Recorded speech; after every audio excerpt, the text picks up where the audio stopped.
আসসালামু আলাইকুম। সবাই এই মুহূর্তে বন্যাতেদের পাশে এগিয়ে আসুন প্লিজ। যারা বিত্তবান আছেন, যারা ব্যবসায়ীতে আছেন, বড় বড় যারা বড় বড় কন্টেন্ট ক্রিয়েটর আছেন, এই মুহূর্তে দল মত নির্বিশেষে কোনো ধরনের মানে কারো প্রতি কারো তো সহিংসতা না রেখে এই বন্যাতেদের পাশে আমি আহ্বান করেছি। প্রত্যেকটা জায়গা থেকে, প্রত্যেকটা জেলা থেকে যেখানে বেশি বেশি ক্ষতিগ্রস্ত হয়েছে সেখানে সবাইকে সহায়তা করুন এবং তাদেরকে কিভাবে উদ্ধার করা যায়, প্রচেষ্টা চালিয়ে তাদেরকে দ্রুত কীভাবে উদ্ধার করা যায়। কারণ এই বাংলাদেশ আমাদের, বাংলাদেশের মাটি আমাদের, বাংলাদেশের মানুষ সবাই আমরা কোনো জাতি, কোনো দল মত, কোনো ভেদাভেদ না করে সবাই সবার পাশে এগিয়ে আসি। কারণ এই বিপদ আপনার এখন আমারও একদিন হতে পারে, আমার একদিন আপনারও একদিন হতে পারে। তো অতএব এই বিষয়টা মাথায় রেখে সবাই এগিয়ে আসুন। প্লাস আমি আপনাদেরকে বলবো, এই বিপদ আমাদের থাকবে না, একদিন না একদিন এই বিপদ শেষ হয়ে যাবে। কারণ যদি আমরা সবাই এগিয়ে আসি হয়তো বা একটু ভালো হবে সবার জন্য, মানে হেল্পফুল হবে। কারণ যে মানুষগুলো বিপদগ্রস্ত সেই মানুষগুলোর পাশে দাঁড়ালে তারা একটা অন্যরকম শক্তি পায়, সাহস পায়, সেক্ষেত্রে যাতে তারা ভেঙে না পড়ে। কারণ এই অসহায় মানুষগুলো একদিন অসহায় থাকবে না, কিন্তু আসলে এই বিষয়গুলো সবসময় স্মৃতি হয়ে থাকবে সবার কাছে।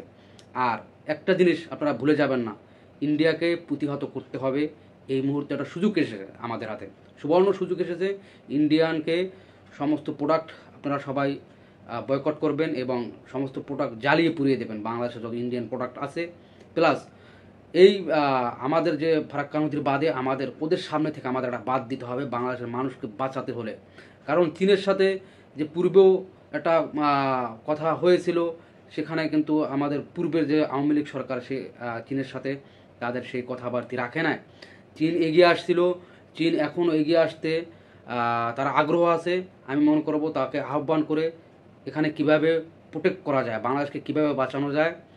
ইন্ডিয়ানদের সাথে আর কোনো ধরনের কোনো ইন্ডিয়ানদের সাথে কোনো ধরনের কোনো সমঝোতা নাই। এদের সাথে এরা অমানবিক আচরণ করে আমাদের সাথে, সেক্ষেত্রে এদের সাথে কোনো ধরনের কোনো সমঝোতা নাই। সবাই এগিয়ে আসে, এখন সবাইকে বিপদ থেকে উদ্ধার করান। পরবর্তী ধাপে পরবর্তী উদ্যোগ নিয়ে ইনশাল্লাহ ইন্ডিয়া থেকে আমরা সম্পূর্ণ আলাদা হয়ে যাব, ওদের সাথে কোনো ধরনের সম্পর্ক আমাদের থাকবে না। কারণ ওরা আমাদের সবসময় ক্ষতি করে গেছে এবং পরবর্তীতে করবে। কারণ শত্রু কোনোদিন বন্ধু হয় না, এই জিনিসটা মাথায় রাখতে হবে। ওরা আমাদের শত্রু, ওরা সারা জীবনের শত্রু থাকবে। সেই ক্ষেত্রে ইন্ডিয়ানদের সাথে কোনো ধরনের কোনো কনফারেন্স নাই, কোনো ধরনের কোনো সমঝোতা নাই। ওদেরকে এই মুহূর্তে সুবর্ণ সুযোগ আছে, ওদের কাছ থেকে আমরা সম্পূর্ণ আলাদা হয়ে যাব। কারণ ইন্ডিয়া চাইলে আমাদের এই ধরনের ক্ষতিগ্রস্ত না করেও পারত। ইন্ডিয়া যদি পানির প্রভাব বেশি হতো, সেক্ষেত্রে স্বল্প পরিমাণ পানি বাদ ছেড়ে দিয়ে পরবর্তীতে আবার সেটাকে আটকে দেওয়া হতো। কারণ তাইলে ইন্ডিয়াও প্রোটেক্ট থাকতো, ভালো থাকতো, বাংলাদেশও ভালো থাকতো, সামরিক ক্ষতিগ্রস্ত হতো। এখন সর্বদিক থেকে লক্ষ লক্ষ কোটি কোটি টাকা আমাদের লস হয়ে গেছে এবং লস হবে, এবং জানমালের সম্পূর্ণ নিরাপত্তাবিহীন। সেই ক্ষেত্রে ওদের সাথে কোনো ধরনের কনফারেন্স নাই। আমি সবাইকে আহ্বান করব, সবাই এগিয়ে আসুন, এই বিপদ থেকে এখন সবাইকে রক্ষা করে যেভাবে উদ্যোগ নিয়ে করা যায়, সবাই সবার জায়গা থেকে এগিয়ে আসেন। ধন্যবাদ সবাইকে।